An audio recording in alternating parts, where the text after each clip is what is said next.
E aí, tudo jóia com você? O que o governo fez agora, dia 18 de março? Estamos aí numa época de pandemia, né? O Covid-19, o coronavírus. E não é novidade para ninguém que isso vai de alguma forma afetar, já está afetando, aliás, né, a economia do nosso país. Não só do mundo, mas aqui especificamente do Brasil. E o que o governo começou a fazer para poder melhorar um pouco essa situação com relação à parte econômica, né? No Ministério da Economia, mais especificamente falando. O governo ele flexibilizou a CLT, né? A consolidação das leis do trabalho, ela vai ser mais flexível por um período. O período que vai durar essa crise, né? O período que o governo espera de até mais ou menos 4 meses. Só que quando o governo fez isso, muita gente criticou. Aliás, vai criticar de qualquer jeito. Se não fizer nada, critica. Se fizer, critica. Então tudo bem.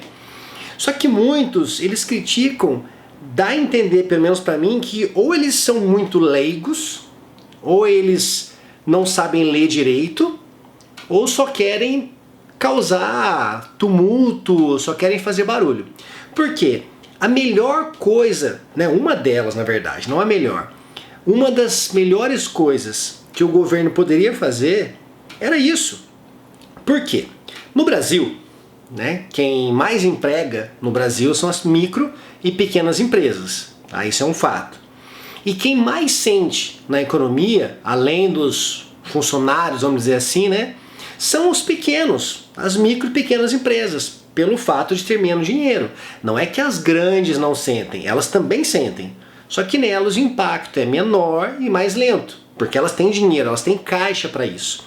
Então, como é que funciona essa flexibilização? Muitos funcionários, eles têm um pensamento assim, né? Aqui eu sou funcionário, né, ou funcionário, e aqui é a empresa. Parece que é uma briga entre as duas partes. E não é. Nesse momento agora, não tem essa de patrão e empregado pensando no bem-estar geral. Porque vai arder para todo mundo. Falando aqui de forma escrachada, é isso mesmo. Vai arder para todo mundo. Então não adianta ficar essa briga de querer meter o pau no presidente. Não importa de que lado você está. Essas alterações, essas medidas, né? No caso, essa alteração na flexibilização da CLT, a consolidação das leis do trabalho, que vai ser feita através de medida provisória ou projeto de lei, não é para beneficiar empresário, como muitos falam. Não, pelo contrário, vai beneficiar principalmente o empregado. Porque o objetivo principal deles é preservar o emprego. Preservar o emprego. Emprego de quem? Do funcionário, de quem está empregado. E se uma pequena, uma microempresa, principalmente, ela fecha as portas, não é apenas o empregador, o empresário, o dono que vai quebrar, que vai perder. É o funcionário também. Então o que diz parte dessas alterações, dessa flexibilização, né? Não chega a ser uma alteração, porque vai ser uma flexibilização, que essa é a palavra que mais se encaixa, porque vai ser durante o período só da crise. Então a alteração seria uma coisa mais fixa, vamos dizer assim. Então por ser só nesse período, é uma flexibilização, que depois volta a ser o que era antes. Funciona assim, caso você não saiba, por mais que você pense que o dono de uma empresa faz o que ele bem entende, não é assim. Tá? Muita coisa sim, com certeza. Mas muita coisa para ele fazer, ele depende de outras coisas. Por exemplo, tem situações que para o empregador poder executar e fazer, ele precisa, por exemplo, acionar, né, avisar, comunicar o sindicato de classe. E essa comunicação precisa de um tempo anterior, né, precisa de um prazo antes, né, precisa avisar, ser avisado, comunicado antes daquela atitude, daquela ação. Ele não pode simplesmente fazer. Só que agora, né, especificamente nesse período, uma das coisas que pode acontecer é isso. Esse período que eu falei ser mais rápido. Para quê? Para agilizar o processo. Porque quanto mais rápido isso acontecer, melhor. Ah, mas o governo falou de que vai cortar o salário, vai reduzir o salário pela metade. O governo não vai reduzir o salário de ninguém. Não é isso que ele disse, não é isso que diz a medida que eles querem tomar. É uma redução de até 50% do salário, desde que não seja menor do que um salário mínimo no final. E essa diminuição não é simplesmente diminuir o salário, é proporcional à jornada de trabalho. Então aquelas empresas que, de acordo com a necessidade delas, precisarem fazer esse remanejamento, eles podem sim diminuir a carga de trabalho do funcionário, que proporcionalmente vai diminuir o salário dele. E por que que isso é bom? Vamos lá. Se você simplesmente permite, ou melhor, não permite, né, que o empregador possa fazer isso e manter o salário como está, o faturamento da empresa vai cair. Né? Pensando em crise econômica, pensando no colapso que vai dar, que já está dando aliás, o faturamento vai cair.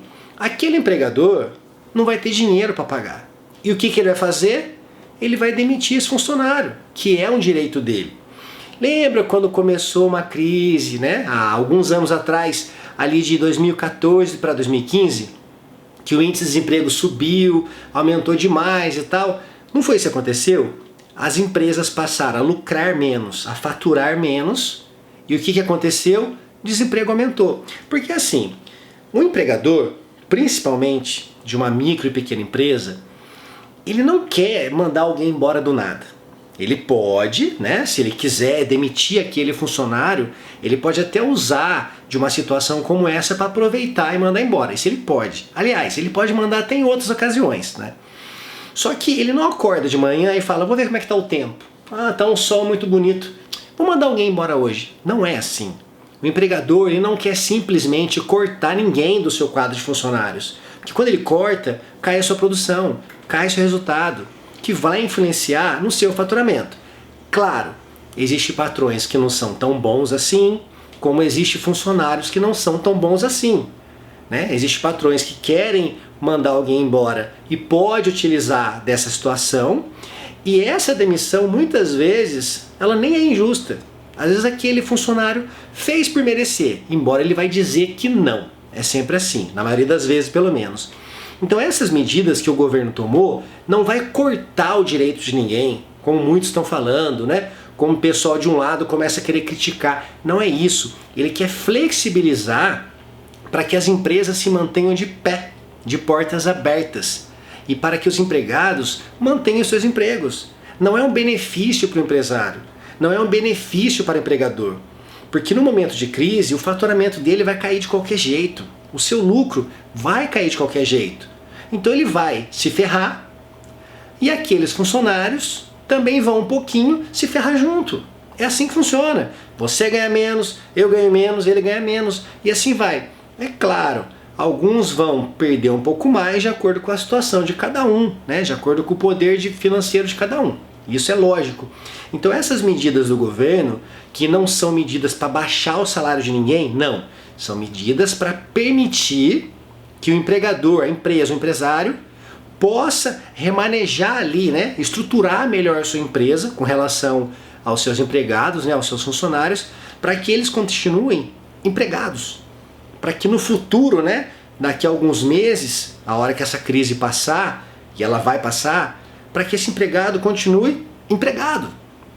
Porque se ficar essa briga de patrão de um lado e empregado do outro, parece que é um contra o outro. E não é. Inclusive eu vou mais além. Muitos funcionários ou empregados olham o patrão como se fosse a melhor coisa do mundo aquilo que ele faz. E ser empregador, ser empresário, não é fácil. Não é. Muitos falam de ser empregador, de ser patrão, imaginando a parte boa disso. Mas a grande maioria não quer pagar o preço. Não é tão fácil ser patrão. Não é fácil ser empresário. Tá? Não estou aqui defendendo os empresários, defendendo uma classe, não. Eu estou falando uma realidade. Tanto eu digo que é difícil, que muitos querem ser patrão e não conseguem. Por quê? Porque não é fácil. Você precisa mudar a sua mentalidade primeiro, tá? Você precisa saber empreender, que é o que eu falo muito no meu canal, sobre empreendedorismo, sobre mudar a sua mentalidade. Então essas medidas eu sou muito a favor. Talvez você diga, mas na Itália, nos Estados Unidos, o governo fez isso. Sim, lá eles têm uma condição melhor, fizeram outras coisas também, e é claro que é melhor, eu não vou negar isso. Só que o Brasil, com o que ele tem hoje, as medidas que foram colocadas por hora, não que sejam suficientes, mas elas melhoram muito, Por quê? Porque o objetivo principal é manter as pessoas empregadas. Segundo o CAGED, né, que é o Cadastro Geral de Empregados e Desempregados, o Brasil tem 39 milhões de empregos formais. Fora os informais, tem os formais, né, os empregados oficialmente. E a intenção dessas medidas é manter esses empregados, para que através de números eles possam comparar e ver que o emprego aumentou e que o desemprego não aumentou. A ideia é essa, manter as pessoas empregadas, principalmente nas micro e pequenas empresas, que são as que mais empregam no Brasil. Então não importa se você é desse lado ou desse lado. Não se trata agora de uma briga política. E sim, se trata de manter o emprego do Brasil. Estamos falando de um país. Tá? E tudo começa até no seu município. Porque as empresas elas vão fechar na sua cidade, né? A sua cidade vai perder dinheiro, o seu estado perde dinheiro, o seu país perde dinheiro. E fica ruim para todo mundo. Então não é hora de criticar, é hora de olhar o que você pode fazer em prol do seu município, do seu estado e do seu país. E se você tem um emprego, né, formal, né, se você está empregado, o que será que você pode fazer para ajudar a empresa que você trabalha? E quando eu falo ajudar, eu não quero que você pense no seu patrão ou na empresa que você trabalha. Seja egoísta, pense em você. Só que quando você pensa em você está pensando no seu emprego, certo? Mas o que você precisa fazer para manter o seu emprego? Você precisa fazer alguma coisa em prol da sua empresa, de onde você trabalha. Então é sempre assim, quando você faz alguma coisa que vai ajudar essa empresa nesse momento de crise, quando você faz alguma coisa que melhora o seu trabalho, a sua empresa, é o seu emprego que está garantido. E se você ajudar outras pessoas, até de outras empresas, de outras maneiras, fica bom para todo mundo. Então eu acredito pessoalmente que é um momento também de solidariedade, que você deve dar a mão para aquele que você puder, ajudar como você puder, porque no final todo mundo vai ganhar. E essa flexibilização que o governo vai permitir com várias medidas, com relação a férias coletivas, é para manter o emprego. Não é para desempregar pessoas, não é para cortar o salário de ninguém. Não. É uma flexibilização que vai permitir que o funcionário, melhor, o empregador, faça isso ou aquilo. Não é que vai fazer, vai permitir que ele faça.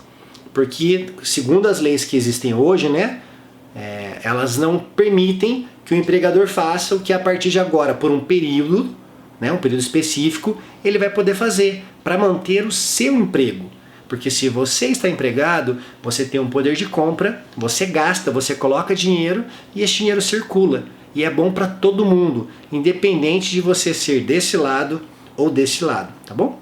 Espero que essa dica tenha clareado aí para você. Se você não entendeu direito essa notícia que surgiu aí no dia 18, que o meu vídeo tenha te ajudado, tenha te explicado e você tenha entendido melhor e percebido que isso é bom para todo mundo. Não só para você, mas também para quem está do seu lado, tá bom? Te vejo no vídeo qualquer por aí na minha página ou no meu canal. Tchau, tchau.